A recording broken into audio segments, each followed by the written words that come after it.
अस्सलाम वालेकुम। मेरी आवाज आप लोगों को आ रही है? जरा हैंड रेस करें जिन जिन लोगों को मेरी आवाज आ रही है।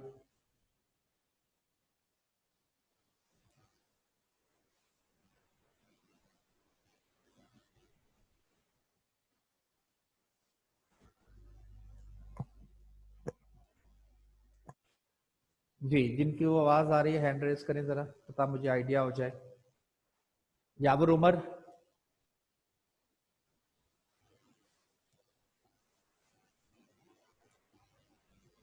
जवेरिया, आपको आवाज आ रही है? हैंड रेस करें, मुझे आइडिया हो।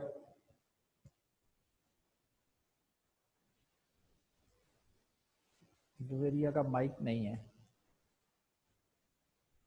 ओके, जवेरिया आपका माइक नहीं कनेक्ट। और याबर उमर, आपने मुझे रिस्पांस नहीं किया कि आपको मेरी आवाज आ रही है कि नहीं।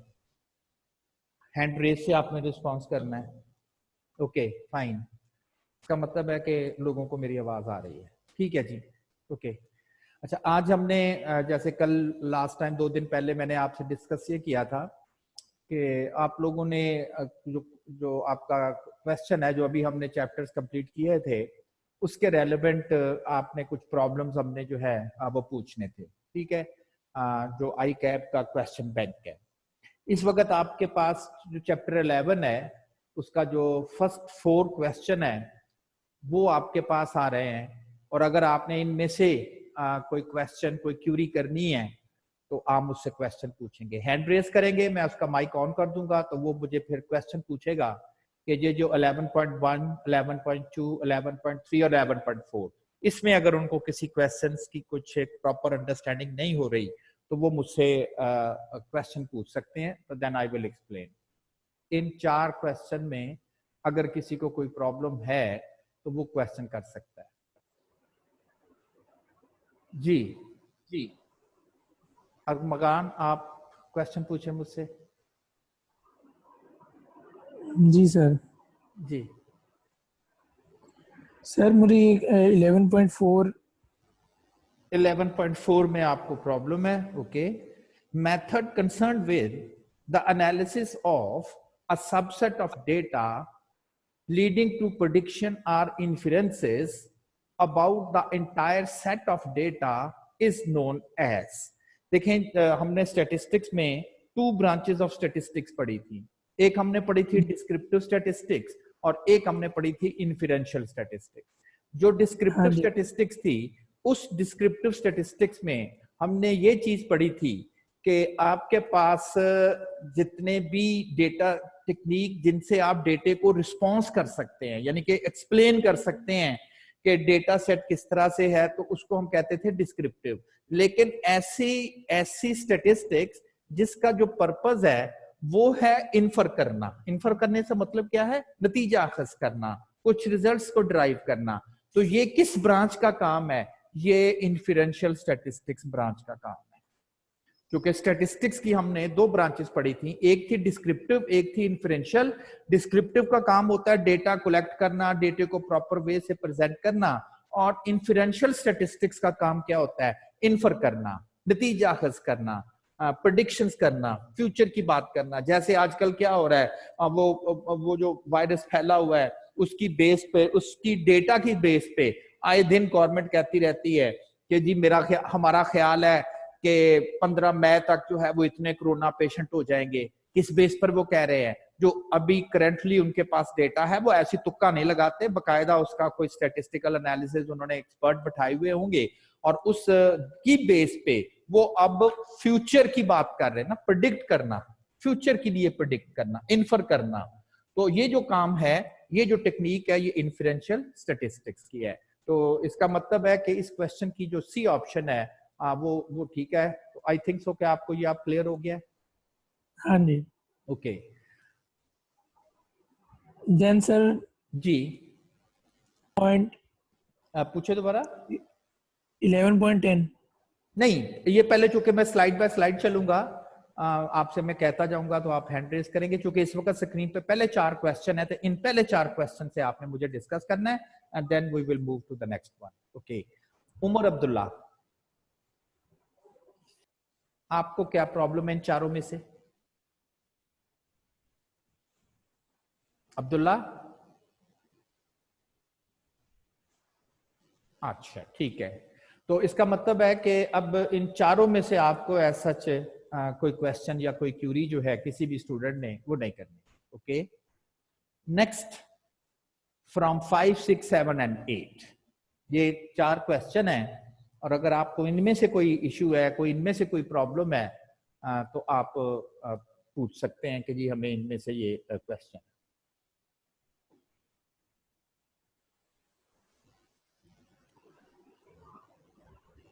जी भट्टी? सर इनमें से 8 में मसला है। 8 क्वेश्चन है कि in the field of statistical inference the statistician is interested in arriving at conclusion concerning. देखिए, 2 वर्ड हमने पढ़े थे, एक हमने पढ़ा था सैंपल और एक हमने वर्ड पढ़ा था पॉपुलेशन का। Population total group, sample portion. अब देखें, फर्ज करें मैं आपसे ही थोड़ा सा डिस्कस कर रहा हूं कि इन्फर करते ना, नतीजा अखज करते हैं।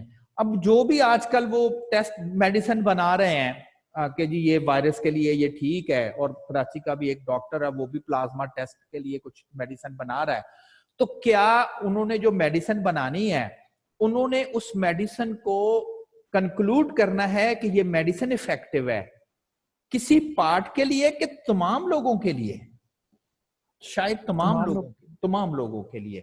तो जो स्टैटिस्टिकल इन्फ्रेंस में हम नतीजा अखज करते हैं, वो जो नतीजा अखज करना होता है हमने, वो किसी स्पेसिफिक के लिए नहीं करना होता, बल्कि जो नतीजा अखज हमने करना होता है वो ऑल टुगेदर सबके लिए हमने नतीजा अखज करना है। तो नतीजा जो अखज किया जाता है वो हमेशा पॉपुलेशन के लिए किया जाता है। तो बी इज द राइट।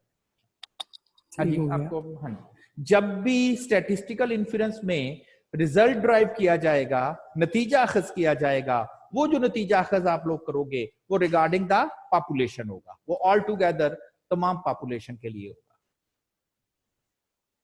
जी तनवीर?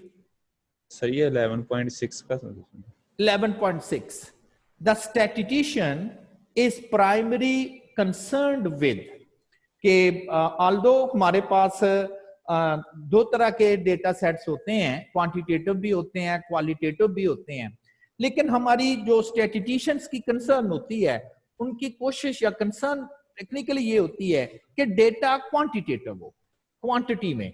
क्यों? इस आपने देखा कि जब हमने मेजर ऑफ सेंटर टेंडेंसी का चैप्टर पढ़ा, तो सिर्फ और सिर्फ जो भी हमने पढ़ा, मीन पढ़ा, AM, GM, HM, सब उस वक्त एप्लीकेबल थे जब डेटा जो था अब वो क्वांटिटेटिव था। आल्दो क्वालिटेटिव डेटा के ऊपर भी आप कुछ स्टैटिस्टिक्स अप्लाई कर सकते हो, लेकिन हमारा जो कंसर्न होता है, कोशिश होती है कि डेटा सेट जो होगा वो क्वांटिटेटिव होना चाहिए। क्यों? इसके ऊपर आप ज्यादा स्टैटिस्टिकल एनालिसिस इसका परफॉर्म कर सकते हो, लेकिन जो क्वालिटेटिव डेटा होता है उसके ऊपर बड़े लिमिटेड से एनालिसिस जो है वो परफॉर्म हो सकते हैं। तो इसलिए हमारा जो मेन कंसर्न होता है या स्टैटिस्टिशियन का जो प्राइमरी कंसर्न है, वो कहता है जी डेटा क्वांटिटेटिव ही जो है वो होना चाहिए। हाँ जी, क्लियर आपको ये पॉइंट? Yes sir. मुबश्शिर, आपका question? Sir 11.5 11.5 The generalization associated with statistical inferences are always।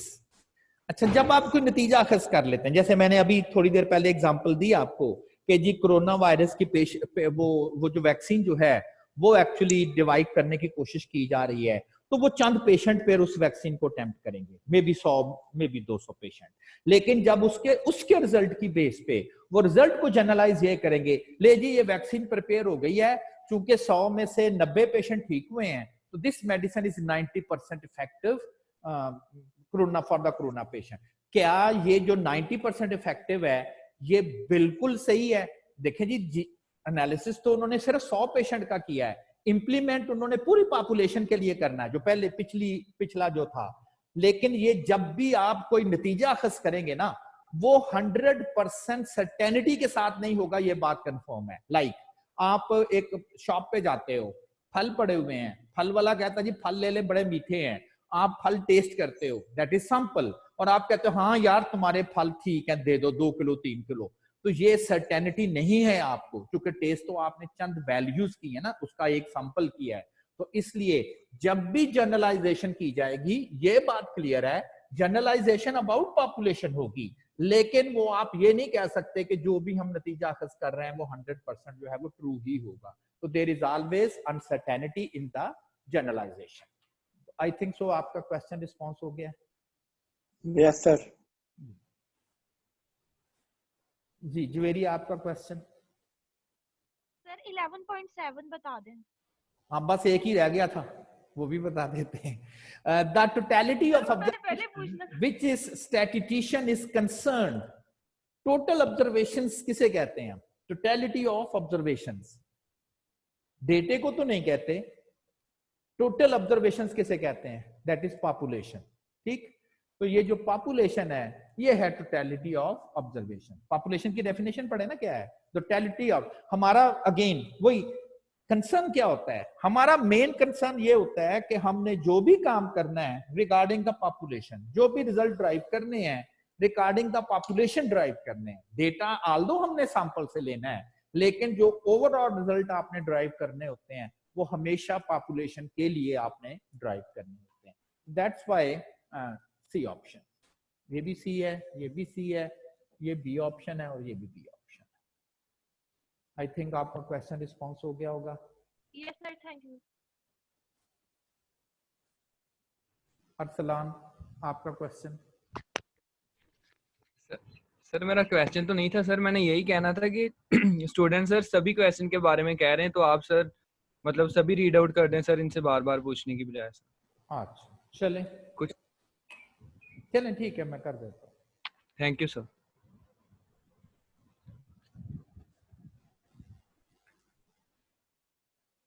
अच्छा इस तरह से है कि स्टूडेंट कह रहे हैं जी कि आप एक एक करके सारा कर दें। चले मैं कर देता हूं। तो फिर इस तरह से है कि एक दफा मैं कर देता हूं। जी कर कॉपी, आप कर दें कॉपी। 1 मिनट जी बस, आपको थोड़ा सा वेट करना पड़ेगा, कुछ हमने कॉपी करना है तो वो कर देते हैं, तो फिर हम आप ना उसी एक ही स्लाइड पे नीचे कर।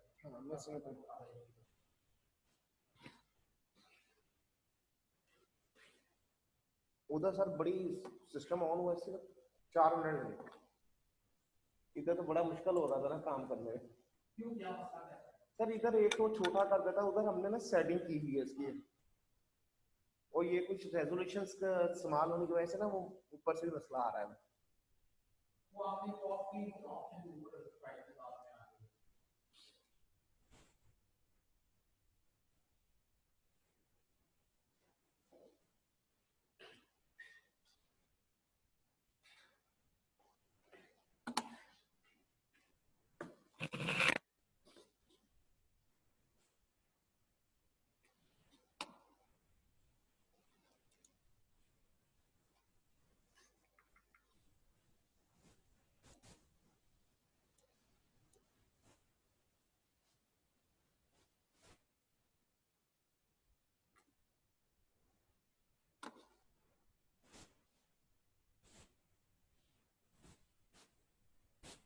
सर ये हाँ जी,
चलो अच्छा जी, मैं अब इनको मैं एक्सप्लेन कर देता हूँ और फिर इसके बाद भी स्टिल अगर आपको कोई प्रॉब्लम हो, कोई कंफ्यूजन हो, तो देन आप लोग फिर मुझसे जो है ना वो इसका क्वेश्चन जो है वो कर सकते हैं। 19 है, 11.9 है, statistics deals with the behaviour of, statistics deals with the behaviour of. अब यहां पर अगेन जो कंसर्न है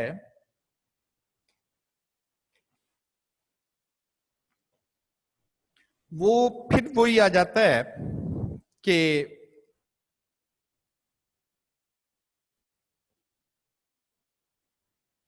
ये हम एग्रीगेट से हमारी कंसर्न होती है या हमारी कुछ पर्टिकुलर इंडिविजुअल से होती है। तो शायद जो हमारी कंसर्न है वो एग्रीगेट से होती है, deals with the behaviour of. Individual से हमारी कंसर्न नहीं होती कि जी इंडिविजुअल्स क्या कह रहे हैं। अगर हमारी कंसर्न है तो वो आपके पास एग्रीगेट से यानी कि पॉपुलेशन से। हमारा मेन कंसर्न, अगर आप पिछली भी देखें तो वहां पर भी कुछ इसी तरह की ही बात हो रही है।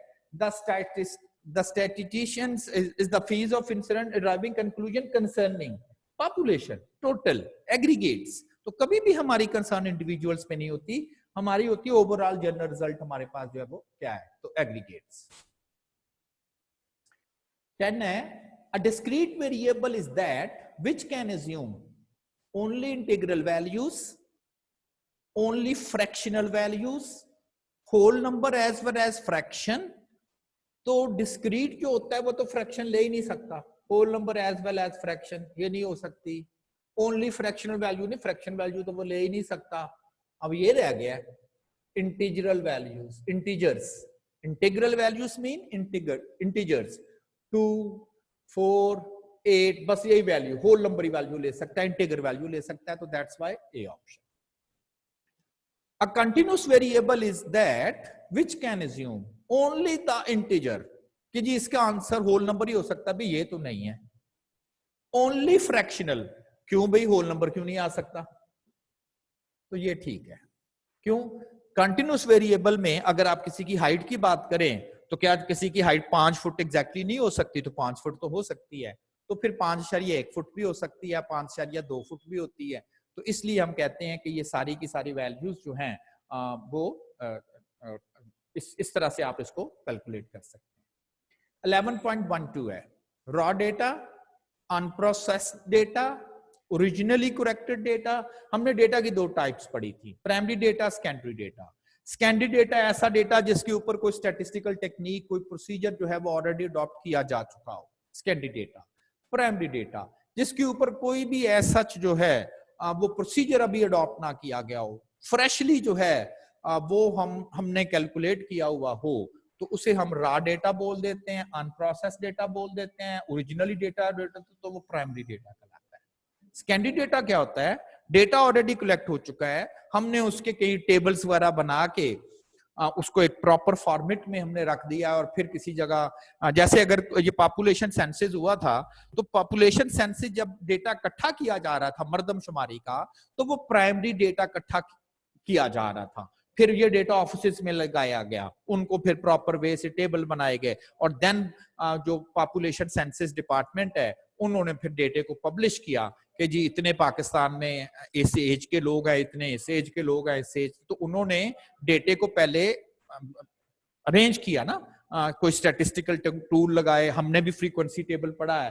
तो वो डेटा जो प्रोसेस्ड हो चुका हो, पब्लिश्ड डेटा, पब्लिश से मुराद यही है कि उसको सीधा करके उन्होंने टेबल शेबल बना के लिखा हुआ हो, तो उसको हम क्या बोलते हैं? उसको हम सेकेंडरी डेटे का जो है वो नाम देते हैं। 14 an inquiry form comprising of a number of pertinent questions is known as। हमने डेटा कलेक्शन मेथड्स पढ़े थे, इंटरव्यू से भी डेटा कलेक्ट किया जा सकता है, और एक मैंने आपको यह बताया था कि इट इज पॉसिबल कि आपने डेटा कलेक्ट करना है तो आप एक पीस ऑफ पेपर लेते हैं फॉर्म और उसके ऊपर कुछ क्वेश्चन लिख दिए जाते हैं। जैसे आप कॉलेज में फर्ज करें एडमिशन के लिए आते हैं तो कहते हैं कि यहाँ अपना नाम, अपने फादर का नेम, अपना एफएससी के नंबर, अपने बहन भाइयों के नंबर, तादाद उनकी कितनी है, अपने फादर की इनकम, तो आपसे डेटा ही नहीं कलेक्ट हो रहा, एक फॉर्म।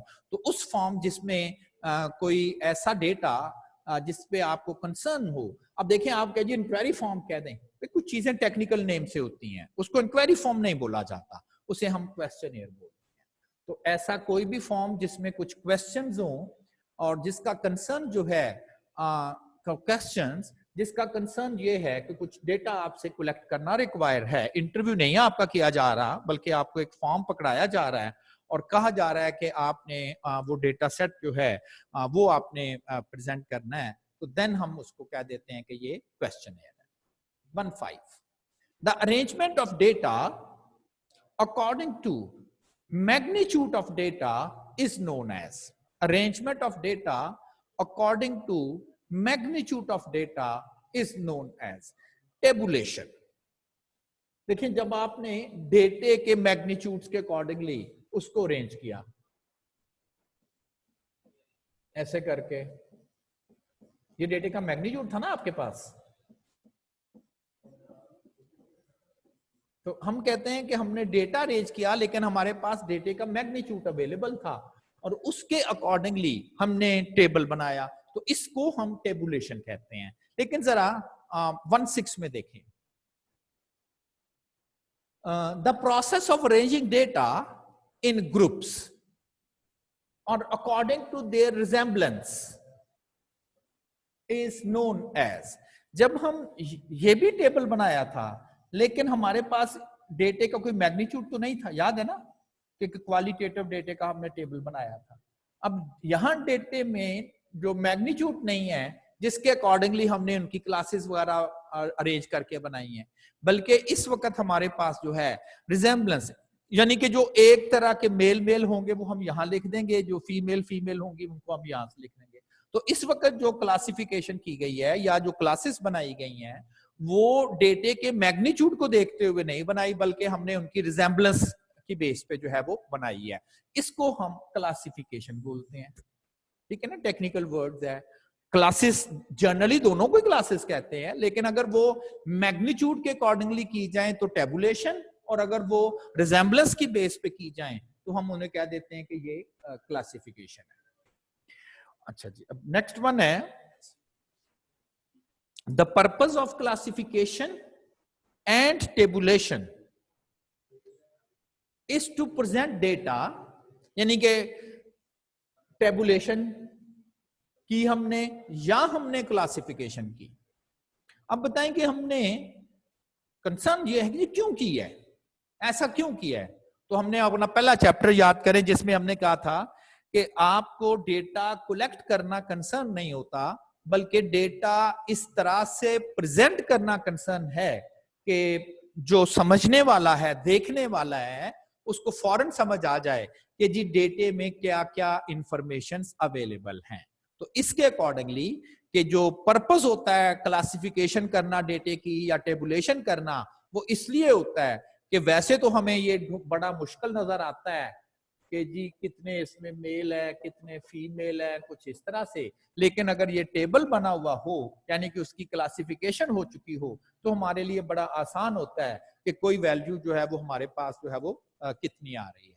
तो इसके अकॉर्डिंगली कि जी क्लासिफिकेशन या टेबुलेशन हम डेटे की इसलिए करते हैं ताकि डेटे इजीली हम डेटे को अंडरस्टैंड कर सके कि जी ये जो डेटा सेट है इसमें किस तरह से वो इंफॉर्मेशन जो है वो अवेलेबल है। 18 we can extract some information at a glance from, यानी कि अगर आपने कुछ बना लिया है, फौरन अगर आपको कोई इंफॉर्मेशन चाहिए एट अ ग्लांस, ऐसे जल्दी से, रॉ डेटे में तो नहीं होती, रॉ डेटा तो वैसे ही पड़ा हुआ होता है, वो लाइनों में पड़ा हुआ था, 10 15 20 लाइनें लगी हुई हैं, उसमें तो नहीं समझ आएगी इतनी। प्राइमरी डेटा तो अभी रॉ डेटा है, तो एक ही बात है ना, raw data, primary data, unprocessed data, तो इसमें तो नहीं है हमारे पास कुछ।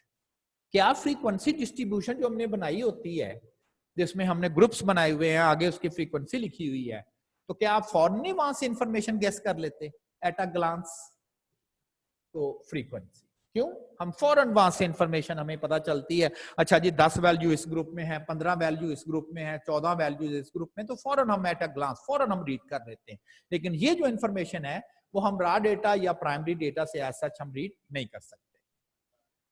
19 है, any numerical value describing a characteristic of a population is called. हम कुछ न्यूमेरिकल कैलकुलेशंस हम लोग परफॉर्म करते हैं। न्यूमेरिकल कैलकुलेशन परफॉर्म करने के लिए हमारे पास कुछ कैरेक्टरिस्टिक्स है।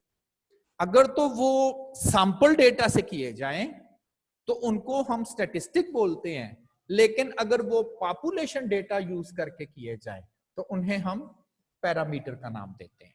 तो कोई भी न्यूमेरिकल कैलकुलेशन अगर आपने परफॉर्म की है और उस न्यूमेरिकल कैलकुलेशन को परफॉर्म करने के लिए अगर कोई कैलकुलेशंस हम लोग परफॉर्म कर रहे हैं तो उसकी कैलकुलेशंस को परफॉर्म करने के लिए अगर हमारी कंसर्न है तो वो टेक्निकली हम पैरामीटर की बात करते हैं। तो आई थिंक सो कि अब आपको ये चीजें जो हैं वो क्लियर होंगी कि ये सारी की सारी इंफॉर्मेशन जो है वो आपके पास क्या है।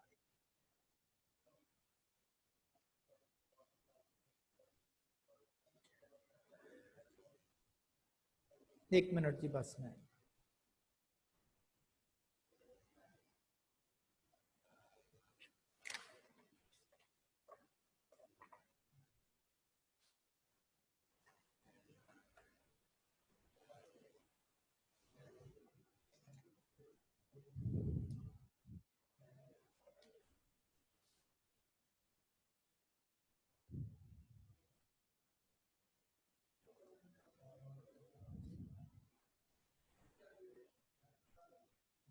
अच्छा जी, अब हम नेक्स्ट वन मूव करते हैं।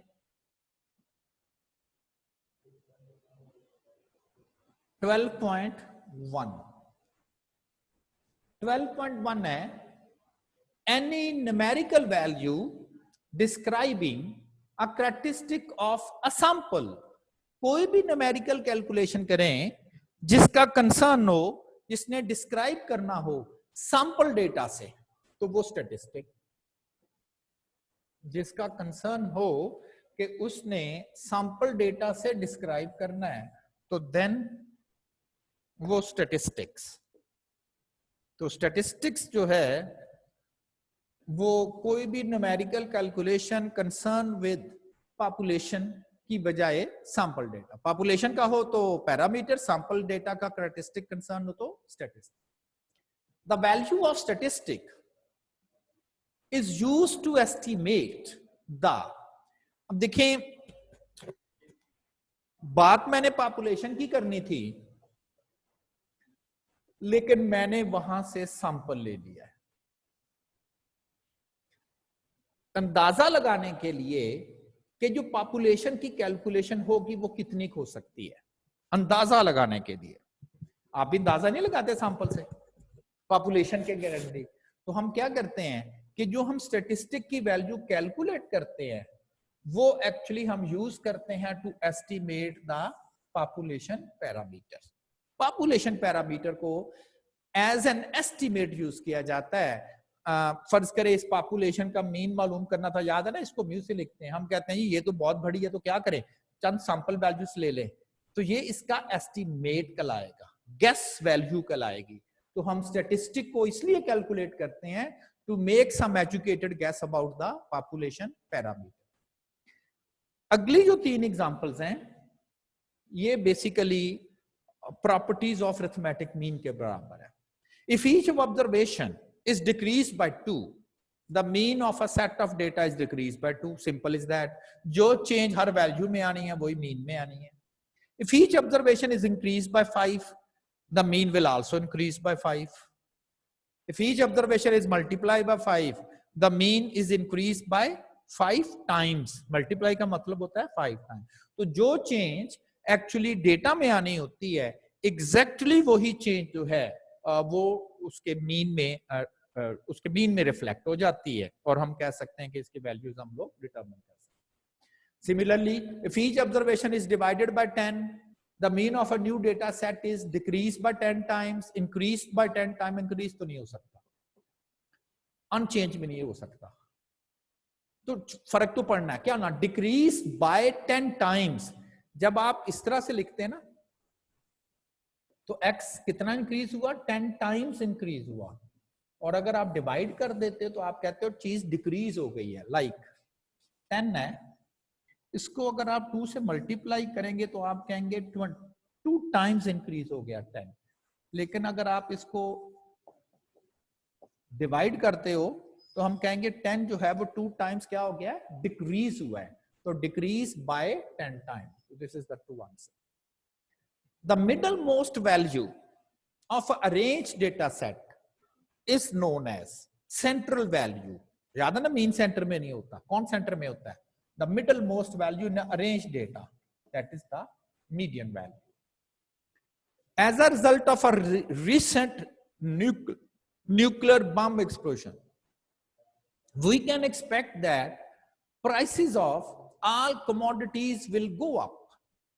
यहां पर आपको कह रहा है जी कि कोई न्यूक्लियर बम एक्सप्लोड किया गया है और हालात इकोनॉमिक के कंडीशंस के ठीक, जैसे मैं आपको कह रहा हूं कि जो इस वक्त हालात चल रहे हैं, दैट इज द वायरस फैला हुआ पूरी दुनिया में, और इससे क्या होगा, इकोनॉमी हर मुल्क के इकोनॉमिक कंडीशंस बड़ी सीवियर तौर पर डैमेज हुई हैं, तो अगले जो चंद माह है उसमें चीजों की प्राइसेस बढ़ रही।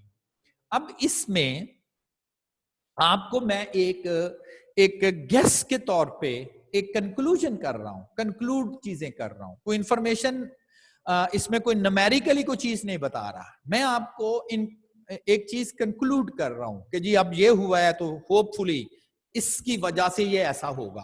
तो ये क्या कर रहे हैं हम, ये इन्फर कर रहे हैं, नतीजा अखज़ कर रहे हैं ना कि जी ये ऐसा जो हुआ है इससे इस तरह से पॉसिबिलिटी हो सकती है।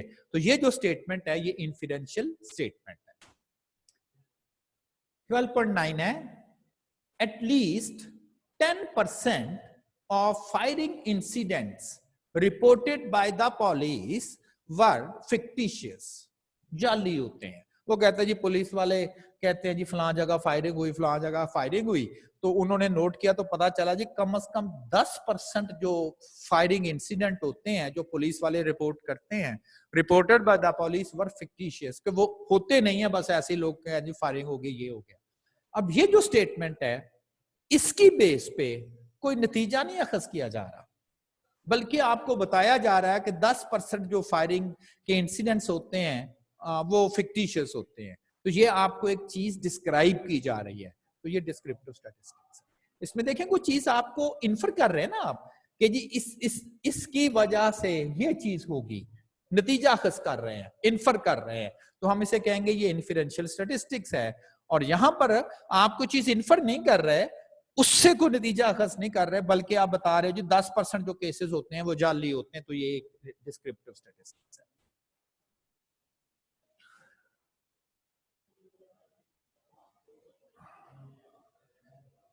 अब इसी तरह से ये इंफॉर्मेशन भी है कि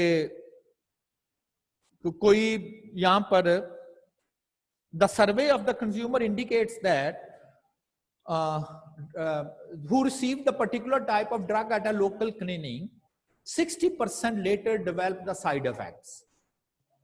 आपको बताया जा रहा है कि कोई लोग मेडिसिन खाते हैं और बाद में 60% लोग जो होते हैं उनको उस मेडिसिन से जो है वो साइड इफेक्ट होते हैं। कहता है ये किसकी स्टेट, ये कोई नतीजा तो नहीं अखज़ कर रहा है, वो तो आपको बता रहा है इस ड्रग को लेने से 60% को बाद में जो है वो साइड इफेक्ट्स होते हैं। So this one is a descriptive statistics statement. Next, 11. As a result of recent conflict, most people are in favor of producing nuclear weapons. The above statement is, आपको यहां पर कोई सच कोई इंफॉर्मेशन तो नहीं दी जा रही, ठीक है ना, कोई डेटा तो नहीं बताया जा रहा जी कि 50% लोग ये कहते हैं, 40%। वो जो इंडिया पाकिस्तान में कॉन्फ्लिक्ट चल रहा है, लाइक रीसेंट कॉन्फ्लिक्ट चल रहा है, तो इसलिए इसकी बेस पे जो कि हालात बड़े खराब हैं, तो मोस्टली लोग कहते हैं जी पाकिस्तान को और न्यूक्लियर वेपन बनाने चाहिए। इन्फरेंशियल स्टेटमेंट यानी कि जिसमें कोई नंबर आपको नजर आ रहा है वो आपको कोई डिस्क्रिप्शन नजर आ रही है वो तो ठीक है, लेकिन अगर आपको कोई किसी के जी ऐसा होगा तो इस तरह की पॉसिबिलिटी होनी चाहिए, तो हम कहते हैं ये नतीजा खस हो रहा है। जैसे नेक्स्ट में आपको नंबर नजर आ रहा है, the survey of the consumer indicates that more than 50% computers use the bra date determinant and this is descriptive statement. Information दे रहे हैं कि 50% लोग जो हैं वो डिटर्जेंट ए वगैरह की जो इंफॉर्मेशन है वो बेसिकली जो है वो यूज करते हैं।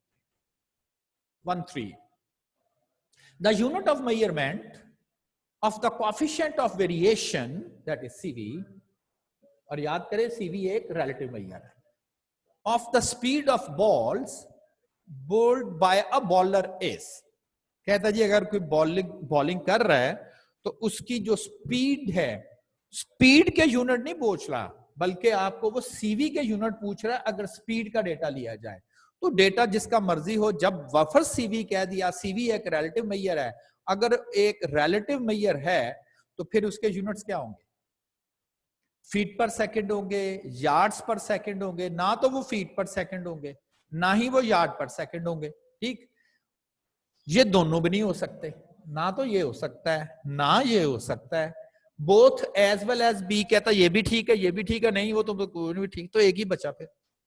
तो ना तो वो फीट पर सेकंड होता है ना ही वो यार्ड पर सेकंड होता है, ठीक है ना। इंस्टेड ऑफ कि आप कहें जी उसके कोई यूनिट नहीं होते, तो इसलिए आपने उसको कुछ इस तरह से एक्सप्लेन कर दिया, ना तो जी उसके यूनिट फीट पर सेकंड होंगे ना ही यार्ड पर सेकंड होंगे, तो कुछ इस तरह से ये वाली कैलकुलेशन जो है वो कर सकते हैं।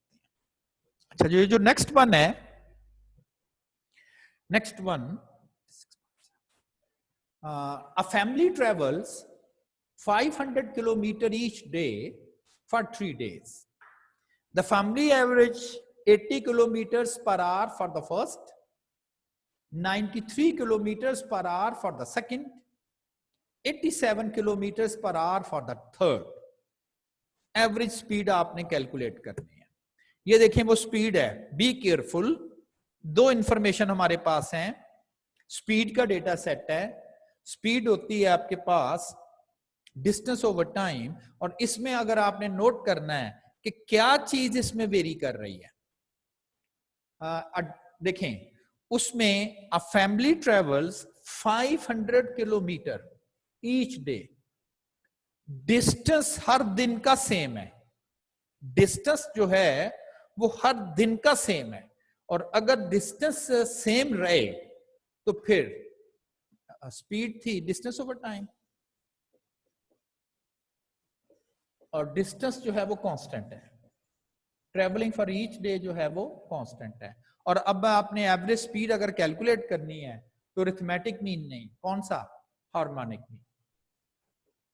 तो हार्मोनिक मीन आपने कैलकुलेट करना है, और हार्मोनिक मीन अगर आप कैलकुलेट करेंगे तो एक्चुअली मेरा ख्याल थोड़ा सा आंसर में इनके साथ प्रॉब्लम है, 86.34 आता है HM, 86.34 अगर आप एग्जैक्ट कैलकुलेशंस इसकी परफॉर्म करें तो 86.34 इसका आंसर आ रहा है। और इसके अकॉर्डिंगली ये जो सी ऑप्शन है, बेसिकली ये सी ऑप्शन जो है वो सही है चूंकि इसके करीब 3 है, अदरवाइज ये जो आंसर है ट्रू आंसर जो है इसका, अगर आप इसको प्रॉपर्ली कैलकुलेट करें। But most importantly we should calculate harmonic mean. 1.5 the average preferred to such data as rates of changes in ratio, economic index number, population sizes over the consecutive term periods. तो क्या हमने पढ़ा था, देखें economic index numbers percentage में होते हैं ना, तो डेटा सेट अगर रेशियोज की बात करें वो एक में हम बना लेते हैं, बाद में 100 से ज़्यादा देते हैं तो परसेंटेज है, ये तो रेशियो बनती है ना। तो कौन सा मीन प्रेफर किया जाता है, अगर डेटा परसेंटेजेस की फॉर्म में और इस तरह से हो तो प्रेफरेबली जो है वो हम लोग इसकी जो है वो ज्योमेट्रिक मीन जो है वो कैलकुलेट करते हैं। अच्छा, ये जो नेक्स्ट क्वेश्चन है फर्दर टाइम बीइंग इसको हम डिस्कस नहीं करेंगे, वो मैथ का एक टॉपिक पढ़ेंगे और उसके बाद मैं इसको प्रॉपरली जो है वो देन इसको मैं एक्सप्लेन करूंगा। प्रॉपरली, अगर हम मैथ्स का चैप्टर जो अब हम डिस्कस कर लेंगे। अच्छा, नेक्स्ट वन है, सिंपल है, डेटे का मीडियन फाइंड करना कंसर्न है। बट याद रखें कि मीडियन फाइंड करने के लिए डेटे को पहले अरेंज करना पड़ेगा। 79 है, देन 82 है, 86 है, 92 है, 93। Middle most value is the median, यही आएगी ना। अगर आप उसको कर भी लें 1 2 3 4 5, तो लोकेशन आएगी n+1 divided by 2, that is the third observation. तो अब आपको वो थर्ड ऑब्जर्वेशन प्लस दिस, इसमें तो फ्रैक्शनल पार्ट है ही नहीं, डायरेक्टली आप तीसरी ऑब्जर्वेशन, तो देखिए 2 ऑब्जर्वेशन इससे कम है और 2 ऑब्जर्वेशन इससे ज्यादा है, तो then 86 is the median, 86 is the median for this data set. 18 है, median of the data set is, इसको भी आप पहले अरेंज करेंगे डेटा सेट को, और अरेंज करने के बाद क्योंकि ये अनग्रुप डेटा सेट है तो n+1 divided by 2th observation वाले फार्मूले से, अगर तो वो होल नंबर आता है तो डायरेक्टली काउंट कर लें, और अगर वो फ्रैक्शनल आता है तो फ्रैक्शनल काउंटिंग भी बताई हुई है, इसको अगर आप काउंट करेंगे तो इसका आंसर जो है वो 3 आएगा। The value which occurs most or the value with the greatest figure, ऐसी वैल्यू जो सबसे ज्यादा दफा डेटे में आती है या सबसे ज्यादा दफा रिपीट होती है, तो वो मोड कहलाती है। Mode of the data set, इस डेटा सेट का हमने मोड कैलकुलेट करना है, ये देखते ही which value repeats the most number of time. 2.5, 3.6, 3.1, इसमें तो आई थिंक सो के मोड तो आएगा ही नहीं, तो 4.3 तो नहीं है, 4.3 तो इसमें है भी, एक दफा बस आ रहा है, मोस्ट नंबर ऑफ टाइम तो नहीं रिपीट हो रहा, ये तो नहीं हो सकता, डज नॉट एग्जिस्ट। जीरो नहीं कहना कि जी जीरो मोड है, जीरो मोड कह दिया इसका मतलब आप कह रहे हैं जी जीरो सबसे ज्यादा दफा डेटे में आ रहा है, तो does not exist. The real of the mean is that it may be affected by extreme values. Extreme values outlier को कहते हैं। कि जो मीन है, मीन याद है ना, अरिथमेटिक मीन को बोल रहे हैं, द मीन है वो कहता है जी कि एक्सट्रीम वैल्यू या आउटलायर से इफेक्ट होता है, ये ठीक है। अब देखना ये है कि ये जो आउटलायर से इफेक्ट होता है ये इसकी खूबी है, ये इसकी खामी है, कि जी वो अगर कोई रीडिंग भी डेटा में आउटलायर आ जाती है तो जो मीन है वो आपको मिसलेड करेगा, तो ये तो फिर इसका डिसएडवांटेज हो गया ना, कि आउटलायर से इफेक्ट होने का मतलब है कि ये इसकी खामी है कि जब डेटे में आउटलायर आएगा और हम इससे मिसलेड हो जाएंगे, वो ट्रू इंफॉर्मेशन नहीं देगा, तो ये इससे इसका आउटलायर से इफेक्ट होना इसका एडवांटेज नहीं है बल्कि ये इसका डिसएडवांटेज है। Next one 22, the median is by the extreme values and gives a true average. The median is extreme values, तो मीडियन जो है वो एक्सट्रीम वैल्यूज से क्या इन्फ्लुएंस होता है कि नहीं होता।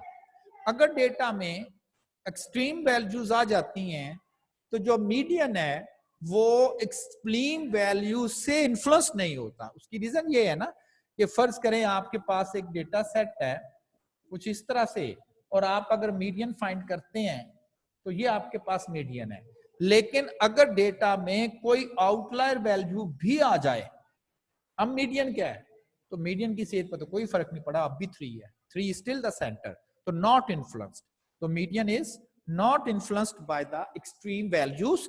और इस वजह से हम कहते हैं कि देखिए डेफिनेशन पे तो कोई फर्क नहीं पड़ा, पहले हमने कहा था 3 is at the middle of the data, और अब भी वही कह रहे हैं कि 3 is at the middle of the data. तो इस वजह से अगर डेटा में आउटलायर आ भी जाते हैं तो इवन देन आप लोग कह सकते हो कि मीडियन जो है वो डेटा से एक्चुअली जो है वो इन्फ्लुएंस नहीं होता, तो मीडियन जो है वो डेटा से इन्फ्लुएंस नहीं होगा। अच्छा जी, नेक्स्ट जो आपके पास है, it is the only average that can be used to quantitative as well as quantitative data mode पढ़ा हुआ है हमने इसकी डिस्क्रिप्शन में कि डेटा चाहे क्वांटिटेटिव हो चाहे क्वालिटेटिव हो, तो इसके लिए जो एवरेज हम लोग यूज कर सकते हैं वो डेटा सेट की वो जो है वो मोड है। A car average 20 kilometre per litre on the highway, एक लीटर में वो 20 किलोमीटर करती है। कहता how many litres are required to 300 kilometre is a trip, तो सिंपल इज दैट 300 किलोमीटर जो है वो ट्रेवल करना है, 1 किलोमीटर में वो 20 करती है, तो उसको 15 लीटर जो है वो पेट्रोल रिक्वायर, कोई ऐसी बस उसने मेरा ख्याल है कि इस साइट पे जो है वो यूज कर लिया। देन 12.25, अगर आप इस चीज को नोट करें तो ये मैंने शायद आपको स्लाइड्स में भी ऑलरेडी करवाई हुई है। डेटा चूंकि परसेंटेज फॉर्म में है तो अप्रोप्रिएट एवरेज तो हो गई जीएम, ज्योमेट्रिक मीन, लेकिन हर जो आपका रेट है उस पर आपकी इन्वेस्टमेंट डिफरेंट है। इसका मतलब है कि जब आपने ट्रूली कोई कैलकुलेशन परफॉर्म करनी हो तो आप सिर्फ वो जो इंटरेस्ट रेट है उसको ना कंसिडर करें कि जी इतना उसको इंटरेस्ट मिल रहा है वहां से इतना, तो ये भी तो देखें कि वहां उसकी इन्वेस्टमेंट कितनी है। जाहिर है जिस जगह पर उसकी इन्वेस्टमेंट ज्यादा होगी वो जो इंटरेस्ट रेट है उसको ज्यादा वेटेज मिलनी चाहिए। तो ये जो प्रॉब्लम है ये सॉल्व होना था वेटेड ज्योमेट्रिक मीन से। 11.25 is the weighted geometric mean, जिसमें ये वेट्स हैं और ये हम आपका ओरिजिनल डेटा सेट है। तो आप अपने नोट्सों में देख लेंगे कि वेटेड ज्योमेट्रिक मीन, और इसका आंसर आई थिंक 10.762 आ रहा है। तो this one is it's answer.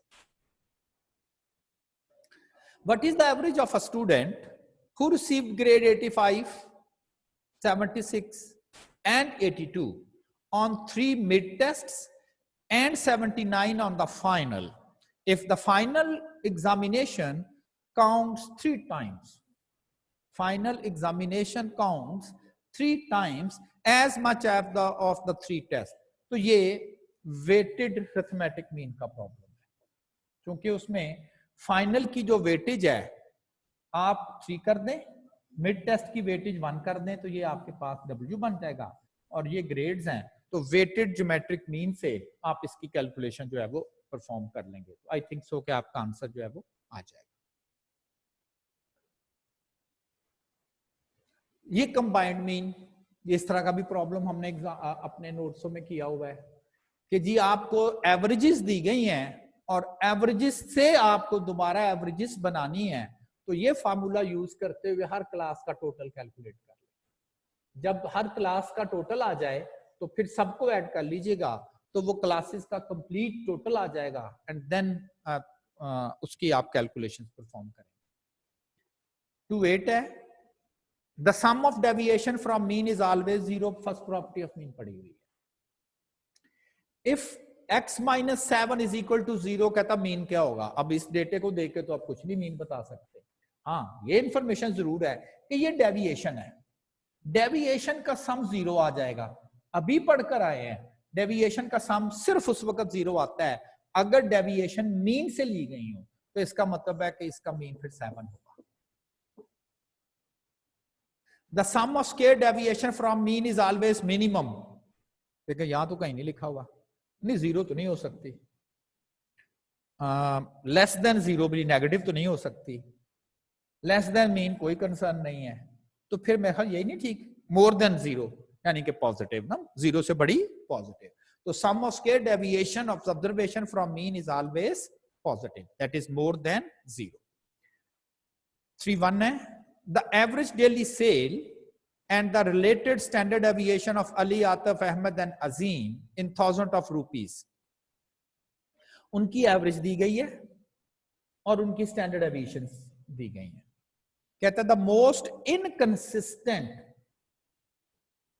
Consistency कौन सी चीज मेजर करता है? CV, formula S over X bar into 100। 4 actually students हैं, चारों के मीन और स्टैंडर्ड डेविएशन दिए गए हैं, तो आपने इन चारों का ही सीवी कैलकुलेट कर लेना है, चारों का सीवी। एक न्यूमेरिकल आंसर आ जाएगा। और इनकंसिस्टेंट बताना है तो कौन होगा इनकंसिस्टेंट? जिसका सीवी कम होगा। जिसका जितना सीवी कम होगा वो उतना ही ज्यादा मुस्तकिल मिजाज होगा, उतना ही कंसिस्टेंट होगा। तो इनकंसिस्टेंट वो होगा विच हैज लार्ज सीवी। तो चारों की चारों के आप सीवी कैलकुलेट करेंगे और जिस स्टूडेंट का सीवी जो है वो सबसे ज्यादा लार्ज आ जाएगा, उसी को आप कह देंगे कि ये जो है ये मोस्ट इनकंसिस्टेंट वैल्यू जो है वो डेटा सेट में आ। 3.2 if for two observations deviation from mean r, ये जो डेटा सेट आपको दिया गया है ये कुछ इस तरह से दिया गया है। डेविएशन फ्रॉम मीन दिया गया है ये डेटा, डेविएशन फ्रॉम मीन जो है वो डेटा गया। if for two observations deviation from mean are -3 and +3 respectively, then the variance is। deviation from mean से डेटा सेट दिया गया है, इसके बाद आप इसका स्क्वायर कर लें, फिर इसका सम कर लें ताकि वेरिएंस के इस फार्मूले में हम अप्लाई कर सकें। पढ़ा था ना हमने फार्मूला। तो 9 is the variance. The positive square root of the variance is called standard deviation, ये पढ़ा था हमने। The coefficient of variation for 3 numbers, 3 कोई नंबर है x, x+4 और x+11 is y। ऐसे ही उसने CV जो है उसको उसने ऐसे y कह दिया, CV is y। Data set क्या है? x, x+4 और x+11। कहता है अगर x इंक्रीज कर जाए, बताना ये है y, यानी कि CV पे क्या फर्क पड़ेगा, CV पे क्या फर्क पड़ेगा। देखें लगता ऐसे है कि जो इंक्रीज या डिक्रीज आ रही है, मैंने आपको कहा था ना सेम आनी चाहिए हर एक में, उसने ना इधर थोड़ा सा रिवर्स किया हुआ है। आप समझ लें डेटा आपके पास ये था 0, 4 और 11 और सेम कांस्टेंट नंबर आपने ऐड कर दिया, सेम कांस्टेंट नंबर जो है वो ऐड हो गया है। तो जो चेंज ऑफ ओरिजिन हो रहा है ये नहीं चेंज ऑफ ओरिजिन, ये तो नंबर सेम नहीं है ना, ये सेम है। तो ये एक्चुअली वो चेंज ऑफ ओरिजिन का डेटा दिया गया, ये चेंज ऑफ ओरिजिन। अच्छा जी, अब वो आपको ये कह रहा है कि इस चेंज ऑफ ओरिजिन में अगर x इंक्रीज हो जाए, अब जरा बताएं कि अगर चेंज ऑफ ओरिजिन से मीन इफेक्ट होता है ना, चेंज ऑफ ओरिजिन से मीन जो है वो इफेक्ट हो जाता है। तो मीन इफेक्ट तो होगा लेकिन x क्या किया है, यानी कि सेम कांस्टेंट इंक्रीज किया है, तो मीन भी इंक्रीज हो जाएगा। ये कितना होगा ये हमें पता ही नहीं है। अगर x 5 इंक्रीज किया तो मीन भी 5 इंक्रीज होगा। यहां मेंशन नहीं है x कितना इंक्रीज हुआ है, बस इंक्रीज हुआ है। तो हमने कहना है चूंकि डेटा में हर डेटा वैल्यू इंक्रीज हो रही है, हर डेटा वैल्यू इंक्रीज हो रही है, तो इसका मतलब है मीन भी इंक्रीज हो जाएगा। अच्छा, सीवी में 2 चीजें इन्वॉल्व है, स्टैंडर्ड डेविएशन है और मीन भी है। ये तो मुझे पता चल गया है कि ये जो मीन है ये इंक्रीज हो जाएगा, ये बढ़ जाएगा। अब स्टैंडर्ड डेविएशन को देखते हैं क्या होगा। याद है ऐड करने से वेरिएंस की सेहत पे कोई असर नहीं पड़ता, दैट रिमेन्स द सेम। अगर वो पहले 10 था तो डेटे में अगर x को इंक्रीज भी कर दिया जाए अब भी वो 10 ही रहेगा, तो ये सेम रहेगा, इसमें कोई चेंज नहीं आएगी। अच्छा, अब चूंकि इसमें तो कोई चेंज नहीं आनी, लेकिन x बढ़ने से डिवाइजर बढ़ जाना है, और जब डिवाइजर बढ़ता है तो ओवरऑल आंसर क्या होता है, कम हो जाता है। तो सीवी जो है वो क्या हो जाएगा, डिक्रीज हो जाएगा। तो मैंने एक्चुअली किया क्या है, फार्मूला लिख लिया है और फिर ये नोट किया है कि ऐसा होने से मीन के ऊपर क्या इन्फ्लुएंस आता है, ऐसा होने से वेरिएंस के ऊपर क्या इन्फ्लुएंस आता है, और फिर इन दोनों के इन्फ्लुएंसेस को देखते हुए हम बता सकते हैं कि इसके ऊपर क्या फर्क पड़ेगा। ठीक, तो चूंकि मीन ने बढ़ना है, फर्ज करें एस पहले 10 था, मीन पहले लेट्स सपोज 2 था, ऐसे ही मैं बात कर रहा हूं, और जब एक्स बड़ा है, अब पता नहीं कितना बड़ा, मैं ऐसे कह रहा हूं जी बढ़ गया है, लेकिन ये वही रहना है क्योंकि चेंज ऑफ ओरिजिन से वेरिएंस पर कोई फर्क नहीं पड़ता। तो फिर इसका आंसर 2 हो जाएगा ना, पहले 5 आता था, तो सीवी क्या होगा, सीवी विल डिक्रीज। अब कितना डिक्रीज है ये नहीं हमें पता, same amount we don't know, बस हम कहेंगे the CV will decrease. A distribution that lack symmetry, जो सिमेट्रिक ना हो, लैक सिमेट्री, वो स्क्यूनेस कहलाती है, कि जिस डिस्ट्रीब्यूशन जो सिमेट्रिक नहीं है वो स्क्यूड कहलाती है। If a given distribution, if mean is less than median, the distribution is, किसमें मीन स्मॉलेस्ट होता है, नेगेटिव स्क्यूड में। In a given distribution is mean is greater, positive skewed में। For the observation 777 mean and variance are, जब data same चल रहा हो तो मीन तो सेम रहेगा, मीन 7 ही आएगा। अब देखें, अगर मैं फर्ज करें कभी आप क्वेश्चन को सॉल्व करें ना, जरा आधा क्वेश्चन सॉल्व करके भी ऑप्शन देखी जा सकती, मीन जरूर 7 है, 0 तो नहीं होगा, ये तो गलत है। हाँ, ये पॉसिबिलिटी है, ये पॉसिबिलिटी है, और हो सकता है ये पॉसिबिलिटी हो। अब जरा वेरिएंस पर आ जाएं, जब सेम नंबर ही हो, वेरिएंस ने क्या चीज मेजर करनी होती है, वेरिएशन, और जब नंबर ही सेम हो तो उसमें वेरिएशन कितनी होती है, 0। तो 7 is the mean for data and variance is 0, 7 0, तो ये वाली ऑप्शन होगी। If the variance of 2, 5, 7 and 10 is 14, ये 4 रीडिंग है और उसका जो वेरिएंस है वो एंड 14 इज, और उसका वेरिएंस जो है वो 17.04 है। कहता जरा इसका वेरिएंस बताएं। एक तो वे ये है कि आपको मैंने वेरिएंस कैलकुलेट करने का फार्मूला बताया हुआ है, आप कहेंगे इसको पता नहीं ये क्यों दे दिया उसने हमें, हमसे बस क्वेश्चन कह देता कि find the variance of this, और हमने चूंकि वेरिएंस का फार्मूला पढ़ा हुआ है, हम इस डेटे का मीन लेंगे, डेविएशन करेंगे, स्क्वायर करेंगे, सम करेंगे और आंसर ले लेंगे। बिल्कुल ठीक है, आपको उसने वेरिएंस से पूछा बता दें, लेकिन ये जो इंफॉर्मेशन उसने दी हुई है शायद ये बहुत सारा आपका टाइम सेव करे।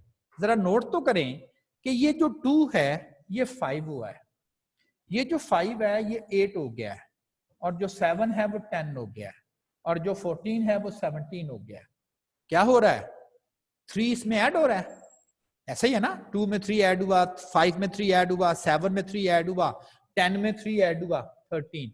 तो जब किसी डेटा में कोई चीज ऐड हो रही हो तो डेटा तो चेंज हो जाता है और मीन भी चेंज हो जाता है। क्या नहीं चेंज हो जाता, वेरिएंस चेंज नहीं होता। तो पहले उसका वेरिएंस अगर 17.04 था तो बाद में भी वही है, तो इसका मतलब ये है कि ये आपके लिए टाइम सेविंग होगा। ठीक, अब आपने इसी बेस पे ये वाली चीज भी खुद नोट करनी है कि इस पर क्या इन्फ्लुएंस आए। For the value -2, -5, -7, -10, -14 the variance is, variance तो कभी नेगेटिव हो ही नहीं ना सकता, ये दोनों ऑप्शन तो गलत है।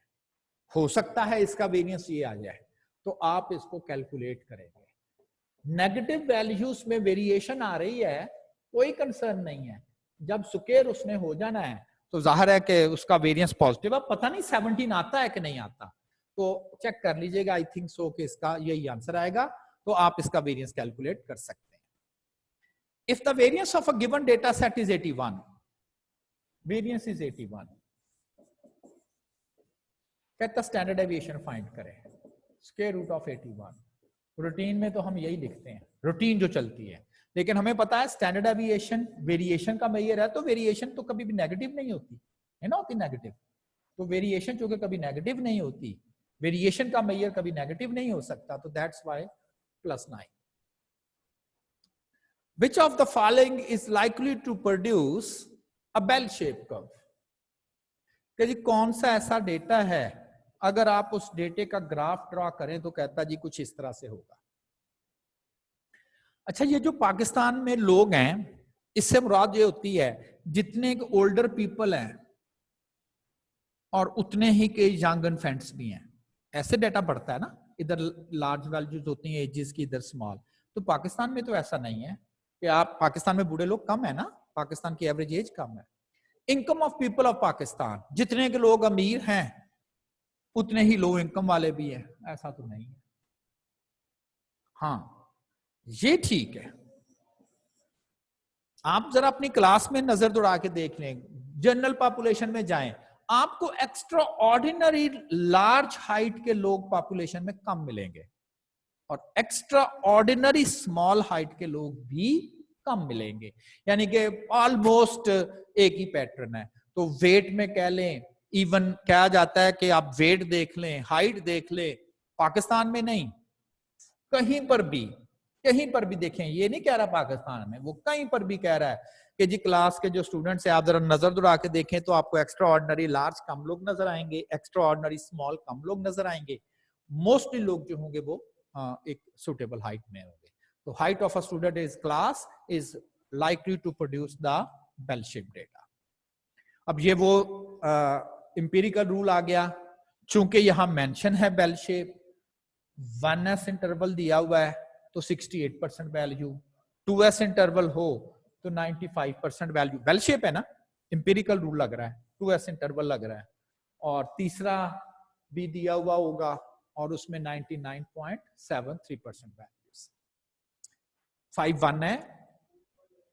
The 50th percentile P50, 5th decile D5, 2nd quartile Q2, median, ये तो सारी एक ही बात, ऑल आर इक्वल, सब एक ही चीज को रिफ्लेक्ट कर रहे हैं। The measure of variation which measures the length of interval that contains the middle 85% data। IQR क्या होता है? Q1, Q2, Q3, इससे नीचे नीचे कितना डेटा? 75, इससे नीचे कितना डेटा? 25, तो इसके दरमियान में कितना डेटा? 50%। तो 50% डेटा जो है वो IQR में आता है। Any process that generates a set of data is called, any process that generates a set of data is called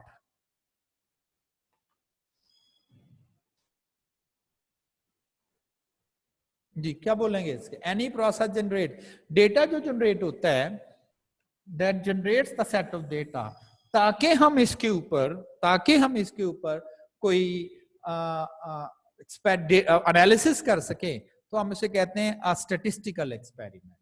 ठीक है ना, ऐसा कभी कोई एक्सपेरिमेंट किया जिससे कोई डेटा जनरेट नहीं हो तो उसको तो नहीं हम कहेंगे। तो उसने कहा ऐसा प्रोसेस जो डेटा जनरेट करे। ठीक है ना, आपने कहा कि फर्ज करें आप घर में हैं और आप कहते हैं जी कि मैंने एक्सपेरिमेंट किया कि अगर ये करेंगे तो ये हो जाएगा, लेकिन उसमें कोई न्यूमेरिकली डेटा आपने प्रॉपर्ली जनरेट नहीं किया, तो फिर तो नहीं आप कह सकते कि ये स्टैटिस्टिकल एक्सपेरिमेंट्स हैं। तो ये स्टैटिस्टिकल एक्सपेरिमेंट जो है वो कम से कम जो है वो ये नहीं आएगा। तो स्टैटिस्टिकल एक्सपेरिमेंट वो एक्सपेरिमेंट है जिसकी वजह से डेटा आप लोग जो है वो जनरेट करते हैं।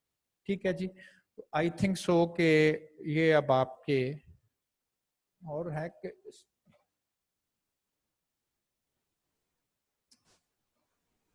हाँ बिल्कुल और है। अच्छा जी, 54 है, statistical measures which define center of a set of data are called statistical measures। उसने कहा है, एक ही बात नहीं की, मिडल नहीं कहा, सेंटर कहा। ठीक है ना, तो ये measure of central tendency, measure of central tendency जो कि मेजर्स है। Statistical measures which provide variation, measures of variation, जैसे measure of dispersion, ये तो उसका एक मेथड है ना, ये भी वेरिएशन मेजर करता है। तो फिर तो बहुत सारे है ना, तो measures of variation ये कहलाएंगे। And I think so कि मेरे पास तो कम से कम इतने ही क्वेश्चन है, बाकियों का मुझे आइडिया नहीं है कि how many of you have the different one. चले, हाँ जी, अब अगर आपने कोई मजीद कोई क्वेश्चन कोई क्यूरी करनी है तो आप कर सकते हैं, पूछ सकते हैं मुझसे।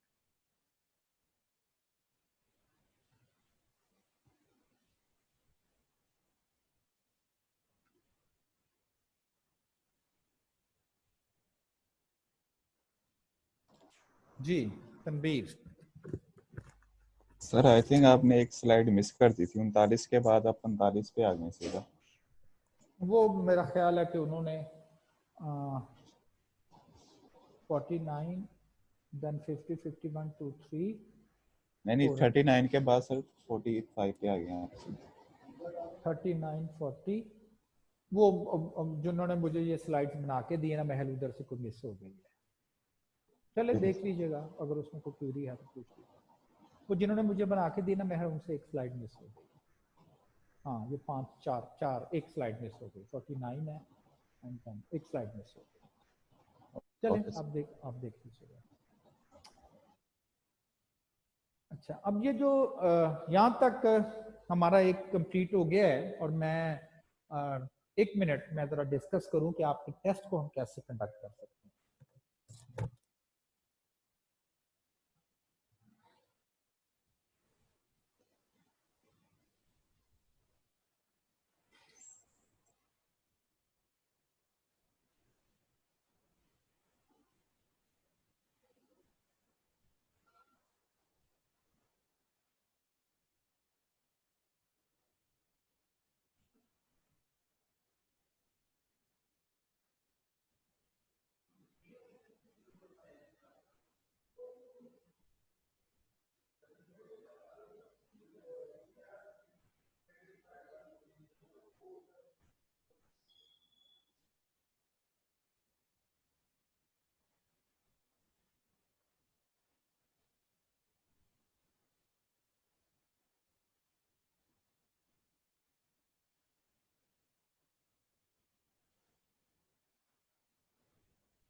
वो मैंने एक्चुअली टेस्ट का ही उनसे पूछ रहा था मैनेजमेंट से कि किस तरह से पॉसिबिलिटी है कि हम इनका टेस्ट जो है वो प्रॉपर्ली कंडक्ट कर सकें।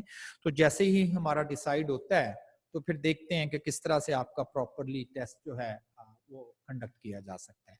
तो बहरहाल इंक्लूडिंग द इंडेक्स नंबर बहरहाल अभी हमने डिस्कस नहीं किया, but including the index number अगर आप उसको शामिल कर लें तो यहां तक जो आपके क्वेश्चन आई कैप मेंशन करता है वो कहता है जी 20%। अच्छा, इसमें एक जो चीज और लैकिंग है वो देखते हैं कि वो कैसे मैनेज करना है कि जो आपके पास कम से कम मीन है और वेरिएंस, क्योंकि ये ज्यादा इंपॉर्टेंट है। ऑलमोस्ट हर कैलकुलेशन में बाद वाली आने वाली हर कैलकुलेशन में, हर दूसरी कैलकुलेशन में शायद ये mean of variance, mean variance ये रूटीन में यूज होना है, मोस्ट इंपॉर्टेंट। आल्दो बड़ा सिंपल है लेकिन फिर भी कुछ तो टाइम लगता है ना। एंड ग्रुप डेटा ये डायरेक्ट कैलकुलेटर्स पर हो जाते हैं। जो कैलकुलेटर कम से कम मैंने आपको मेंशन किया वो नंबर्स, ये डायरेक्टली उस पर हो जाएंगे। हम उसकी एक ऑप्शन क्लिक करेंगे तो वो आपको ना इस तरह से, जैसे मैं बोर्ड पे लिखता हूं ना, तो इस तरह से उसने आपको स्क्रीन देनी है। हमने क्या करना है, इसमें बस वैल्यूज पुट कर देनी, first, second, third, fourth, fifth and sixth, जितनी भी हमारे। उसके बाद एक बटन प्रेस करेंगे मीन का तो वो मीन निकाल देगा। अच्छा, अगर हमारे पास फ्रीक्वेंसी डेटा होगा तो वो आपको 2 कॉलम देगा, ये वाले बिल्कुल इसी पैटर्न पे। इसमें एक्स रख देंगे, इसमें एफ रख देंगे और उसे कहेंगे मीन कैलकुलेट कर दो, वेरिएंस कैलकुलेट कर दो, तो वो मीन और वेरिएंस कैलकुलेट कर देगा। ठीक है, तो मैं थोड़ा चेक करता हूं कि क्योंकि आपको कैलकुलेटर की स्क्रीन दिखानी है ना, अदरवाइज तो मैं बोल दूंगा कि जी अब की 5 प्रेस करें, अब 1 प्रेस करें, अब 2 प्रेस करें, तो मे भी कुछ कहेंगे जी हम ये नहीं आ रहा।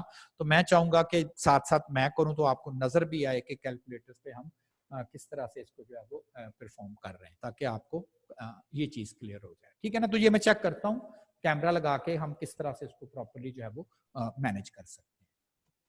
तो जो हमारा एक्चुअली नेक्स्ट कंसर्न है, इसको शुरू तो हम कल से ही, नेक्स्ट वीक से ही करेंगे, लेकिन थोड़ा सा आइडिया जरा जनरेट कर लेते हैं कि क्या उसमें हमने एक्चुअली करना क्या। वो जो अगला हमने स्टैट्स का टॉपिक पढ़ना है उसमें हमने क्या चीज करनी, क्योंकि हमें इंडेक्स नंबर का पता चल गया कि ये क्या करता है, ये प्राइस कंपैरिजन वगैरह जो है वो परफॉर्म करता है।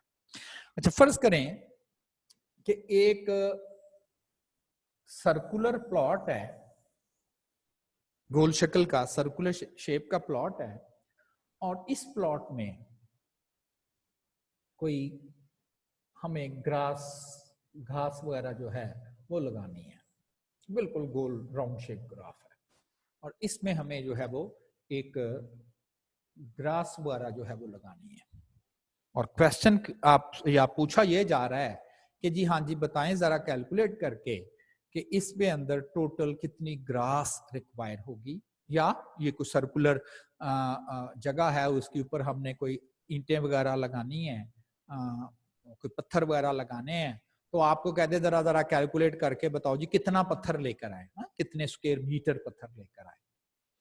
तो अब कंफ्यूजन ये है कि जी ये प्लॉट सर्कुलर है, कितना पत्थर लगेगा, कितने मीटर पत्थर लगेगा, कंफ्यूजन कैसे मेजर करना है। तो इसका एक सिंपल वे ये है कि आप और कुछ ना करें, सिर्फ उस सेंटर से लेके और एक एज तक सिर्फ ये डिस्टेंस मालूम कर ले, दैट्स ऑल।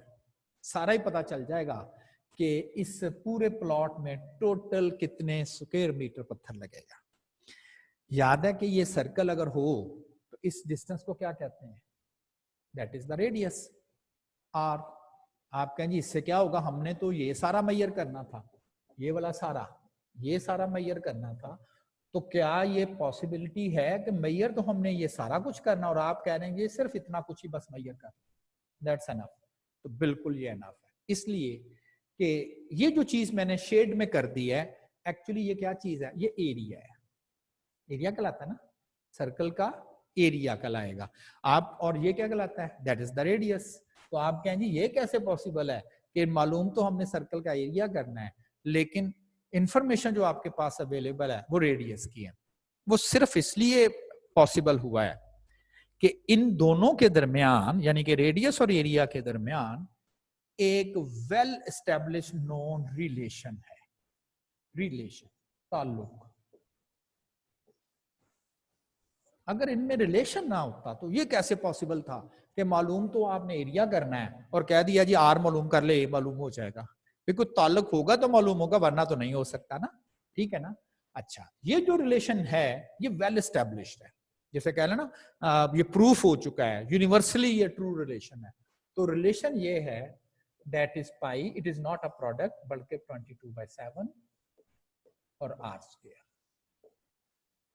याद है ना, ये हमने पढ़ा हुआ है, पता है हमें, ये ऊपर से नहीं गिरा हुआ। आप कहेंगे बड़ा आसान है, बड़ा आसान है याद करना, लेकिन जिसने इसको स्टैब्लिश किया होगा उसकी तो एफर्ट होगी ना सारी, कि ये सारा कुछ उसने कर करा के उसने कह दिया कि जी अगर आपको किसी भी जिस भी मर्जी आपको डायमेंशन के जो है उसका अगर आपको ये सारे का सारा एरिया रिक्वायर हो, तो सिंपल इज दैट कि सिर्फ आप एक मेजरमेंट ये ले आए, रिलेशन में पुट करें वैल्यूज इधर, और आप पूरे सर्कल का एरिया फाइंड कर सकते हैं। तो ये पॉसिबल उस वक्त हुआ जब हमें रिलेशनशिप का आइडिया था। तो दो वेरिएबल्स रिलेट कर रहे थे, एक था area relate with the radius, radius मालूम हो गया तो हमने एरिया फाइंड कर लिया। ये बहुत सारी जगह पर हम अपने केमिस्ट्री में, फिजिक्स में वेल नोन रिलेशंस पढ़ते हैं, ये बॉयज लॉ क्या है, रिलेशन है, चार्ल्स लॉ क्या है, रिलेशन है, न्यूटन्स लॉ ऑफ मोशन क्या है, रिलेशन है, वेल एस्टेब्लिश्ड है, हमें डाउट नहीं है, हम एक की वैल्यूज पुट करते हैं और दूसरों की वैल्यूज फाइंड आउट कर लेते हैं। कुछ इसी तरह से लेट्स सपोज ये जो प्लॉट था इसकी बाउंड्री पर तार लगानी थी, फेंस, ताकि इसको लोग इसको खराब ना करें। और ये भी क्वेश्चन था कि जी कितनी तार, कितने मीटर तार चाहिए हमें, ये, ताकि हम इस पूरे ग्राउंड की इर्द गिर्द ये दीवार जो है, तार जो है वो यहाँ से लगा सके। आप कहें जी कि शायद एक फीता ले लें और इधर चलते जाए, ये भी बहुत बड़ा प्लाट है, कितने के घूम घूम के, अगर आप अकेले ही हैं तो आप इधर फीता रखोगे, यहाँ पहुंचोगे तो वो तो ऐसे आ जाएगा, तो पॉसिबल ही नहीं है ना कि आप बिल्कुल राउंड राउंड राउंड राउंड जाए, कितना बड़ा फीता लेकर आएंगे। अगेन मैथ कहता है जी ये भी इधर से ही आ जाएगा, बस आर ही कैलकुलेट करें तो फिर भी ये भी पता चल जाएगा। अमेजिंग। तो ये मालूम तो सिर्फ या कैलकुलेशन हमने सिर्फ इस चीज की करनी है और आंसर हमें कहता है जी ये मिल सकता है। तो पहला क्वेश्चन तो यही आएगा कि आज ये भी इसके साथ रिलेट करता है। भाई रिलेशन होगा तो तभी तो हम ये कर सकेंगे, अगर इनमें रिलेशन ही नहीं होगा तो ये कैसे पॉसिबल है कि मालूम आपको आर हो और कैलकुलेशन आप ये सारी की सारी परफॉर्म कर सकें। तो बिल्कुल रिलेशन है। एक तो इसको पेरीमीटर बोलते हैं, सरकमफ्रेंस भी कहते हैं, यानी कि किसी भी एज के, लाइक अगर आपके पास ये भी हो, ये प्लस ये और प्लस ये, इसे पेरीमीटर या इसे हम सरकमफ्रेंस का नाम देते हैं। तो पेरीमीटर P ये भी रिलेटेड है 2 पाई r, ये भी वेल एस्टेब्लिश रिलेशन है, मालूम है, सर्टेनिटी हमें पता है क्या है। तो फिर इसका मतलब r से ही पेरीमीटर भी आ जाएगा, r से ही एक, और इस तरह के बहुत सारे आपने कैलकुलेशंस परफॉर्म करी। ये ऐसे रिलेशनशिप हैं जो कि दो वेरिएबल, एरिया और रेडियस, यहाँ पेरीमीटर और रेडियस, ये ऐसे रिलेशनशिप है जो हमें नोन है और हमें एग्जैक्टली नोन है। एग्जैक्टली नोन से मुराद है इनमें कोई डाउट नहीं है, इनमें कोई हमें कंफ्यूजन नहीं है। तो हमें वो एग्जैक्टली जो है वो रिलेशनशिप हमें जो है वो नोन है, एग्जैक्टली हमें वो रिलेशनशिप नोन है। अच्छा, नेक्स्ट फर्ज करें मेरे पास एक प्लॉट है और इस प्लॉट पे मैंने 10 kg फर्टिलाइजर अप्लाई की। फार्मर ने, वीट क्रॉप थी, एक प्लॉट था, 10 kg फर्टिलाइजर अप्लाई की और वहां से एट द एंड पता चला कि 60 kg उसको वहां से जो है वो यील्ड मिली है। यानी कि 10 kg उसने फर्टिलाइजर अप्लाई की थी और 60 kg जो है उसको वहां से जो है वो यील्ड मिली है। नेक्स्ट प्लॉट में उसने 12 kg फर्टिलाइजर अप्लाई की, 2 kg उसने ज्यादा अप्लाई की, तो उसने नोट किया कि अब उसे 100 kg की यील्ड उस प्लॉट से मिली है। नेक्स्ट प्लॉट में उसने 14 kg, 2 kg और बढ़ा दिया, अब उसने नोट किया तो उसे 135 kg की यील्ड मिली है वहां से। नेक्स्ट में उसने 16 kg फर्टिलाइजर अप्लाई की है और वहां से उसे 142 kg की यील्ड मिली है। अब जरा नोट करें कि ये जो फर्टिलाइजर वो अप्लाई कर रहा है और उसको जो यील्ड वहां से मिल रही है, क्रॉप यील्ड, ये रिलेट कर रहे हैं। क्या रिलेशन नजर आ रहा है? आप फर्टिलाइजर को बढ़ाते हो तो यील्ड भी बढ़ जाती है, ऐसा ही हो रहा है ना। इसका मतलब है कि there is a relation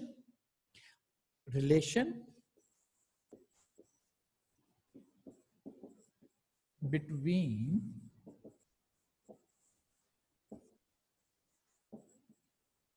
amount of fertilizer and crop yield. Relation between amount of fertilizer and crop yield. लेकिन क्वेश्चन ये है कि वो रिलेशन क्या है। जब मैं कहता हूं कि सर्कल के एरिया और रेडियस में रिलेशन है तो हम फौरन लिख देते हैं, पेरीमीटर में रिलेशन है तो फौरन लिख देते हैं, अब जरा रिलेशन अगर यील्ड और फर्टिलाइजर के दरमियान है, ये भी रिलेशन ही है, तो बताएं फिर क्या इक्वेशन है उसकी, किस तरह से लिखें उसको। हाँ, ये कह सकते हो डायरेक्ट रिलेशन है, ओके फाइन, डायरेक्ट है, लेकिन कैसे लिखना है उसको मैथमेटिक्स में, इस तरह से लिखना है, इस तरह से लिखना है, कैसे लिखना है। तो अब हमारा नेक्स्ट टॉपिक ये है कि ऐसे वेरिएबल्स जो कि आपस में रिलेटेड हैं, उनमें रिलेशन है, लेकिन उस रिलेशन का हमें आइडिया नहीं है कि क्या उनमें रिलेशन है, कैसे उसको मैथमेटिक्स की लैंग्वेज में लिखें। लेकिन ना मैं ये कह देता हूं कि एरिया और रेडियस आपस में रिलेटेड है, कोई कहता जी कैसे रिलेटेड है, तो मैंने मैथ्स की लैंग्वेज में बता दिया कि ये ऐसे रिलेटेड है आपस में। अब यह भी फिर वही स्टेटमेंट आ रही है कि यील्ड फर्टिलाइजर आपस में रिलेटेड है, तो मैथ की लैंग्वेज में कहा जा रहा है कि किस तरह से रिलेटेड है वो यील्ड और फर्टिलाइजर, तो शायद हम ये नहीं कह सकते कि वो किस तरह से आपस में जो है वो रिलेटेड है। तो हमारा नेक्स्ट चैप्टर यही होगा कि किस तरह से वेरिएबल जिनमें रिलेशनशिप एग्जिस्ट तो करता है लेकिन not known exactly, not known exactly, अगर उनके दरमियान रिलेशनशिप एग्जिस्ट कर रहा है लेकिन वो एग्जैक्टली हमें मालूम नहीं है, नॉट नोन एग्जैक्टली, तो फिर किस तरह से आपने उस रिलेशनशिप को बताना है। जो तो एग्जैक्टली पता है वो तो हम यूज कर रहे हैं, जिनका हमें एग्जैक्टली आइडिया नहीं है क्या। अब एग्जैक्टली क्या है, देखिए आप कहें जी 2 kg फर्टिलाइजर बढ़ाते हैं तो 40 kg की यील्ड बढ़ती है, ये लिख दे, लेकिन ऐसा नहीं है। यहाँ 2 kg बढ़ी है ना तो ये 35 बढ़ी है, यहाँ पर भी 2 kg बढ़ी है तो ये तो 8 बढ़ी है। अब क्या कहें, रिलेशन तो नजर आ रहा है, बढ़ तो रहा है, लेकिन किसी जगह 40, किसी जगह 35, किसी जगह 8, किसी जगह 6, इसको कैसे लिखना है, ये तो बड़ा मुश्किल है। तो ये नेक्स्ट टॉपिक हमारा यही होगा कि how to write the relationship between variables mathematically if that relationship are not known exactly. तो यही हमारा नेक्स्ट टॉपिक होगा कि, और फिर बाद में पढ़ेंगे जी क्या फायदा है इसका रिलेशनशिप का। देखें ये फायदा है कि अगर मैं आपको फार्मर्स कहता जी अच्छा ये 16, अगर मैं 20 kg फर्टिलाइजर डालूं तो बता सकते हैं कितनी क्रॉप यील्ड आएगी। तो अगर हमने ये रिलेशन बना लिया है, फर्ज करें ऐसे मैं आपसे डिस्कस कर रहा हूं, फर्ज करें मैंने कुछ इस किस्म का रिलेशन बना लिया है। अब मुझे कह रहा है जी कि अगर मैं 20 kg फर्टिलाइजर डालता हूं, 20 kg फर्टिलाइजर डालता हूं तो मैं इधर 20 फुट कर दूंगा जी, ठीक है आप 20 kg फर्टिलाइजर डाल लें, हम आपको बता देंगे कितनी यील्ड आएगी, ठीक है ना। तो ये कब पॉसिबल होगा, जब हम एक रिलेशन बना लेंगे, उनके दरमियान एक मैथमेटिकल इक्वेशन डिराइव कर लेंगे कि जी ये मैथमेटिक्स कहता है with the help of mathematics कि ये इनमें रिलेशन एग्जिस्ट करता है। और इस चीज का जब हमें आइडिया हो जाएगा तो देन हम इनके दरमियान उस रिलेशन को फिर यूज किया करेंगे ना, अच्छा जी अगर इतनी फर्टिलाइजर होगी तो आपको इतनी की यील्ड मिल सकती है, तो and so on. Okay, that's all for the day. तो इंशाल्लाह नेक्स्ट वीक में हम यही पढ़ how to establish the relationship between the variables.